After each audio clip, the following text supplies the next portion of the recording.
Itsuki Hirata, showing a very catch wrestling like way of getting the person from taking your back.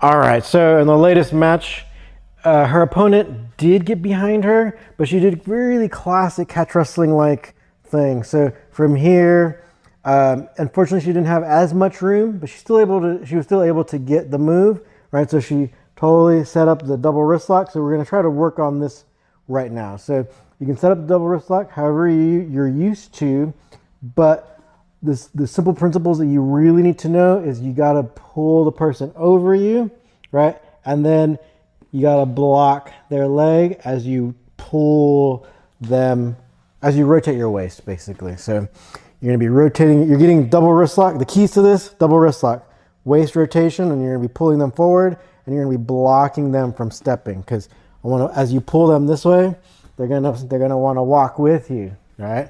So you got to block that. That's why you're lifting up your leg. Okay, so you're going to be here. Okay, we'll be pulling.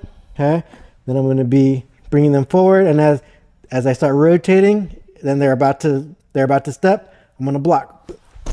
All right.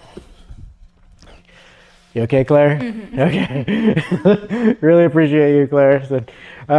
So that's the gist of the move. So let's kind of go over it here one more time. So they got your back, right? So you want to make sure that you can get the double wrist lock. So sometimes if they're square right behind you, you don't have too much room to slot your hand in, turn a little bit towards them. Usually you can get that little extra room to slide your hand between their arm and your body. You can get the grip here, okay? You're gonna want to be pulling it across your body, okay? And then as you're leaning forward and pulling, before they're able to step around you, you have to block their leg with your leg. So you're going to be bringing this leg up.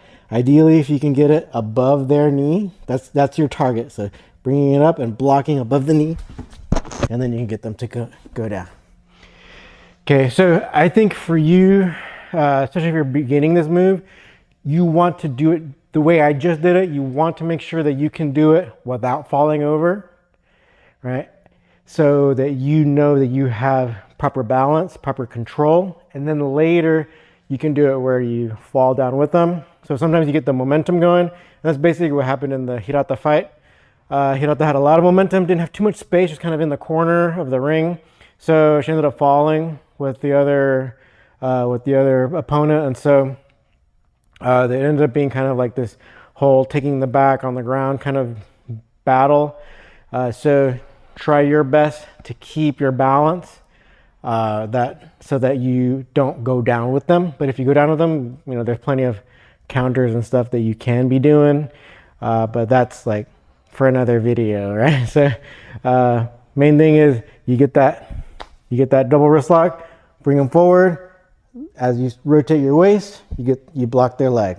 Okay? If you have any questions, feel free to ask. If not, we'll see you in the next video right down here.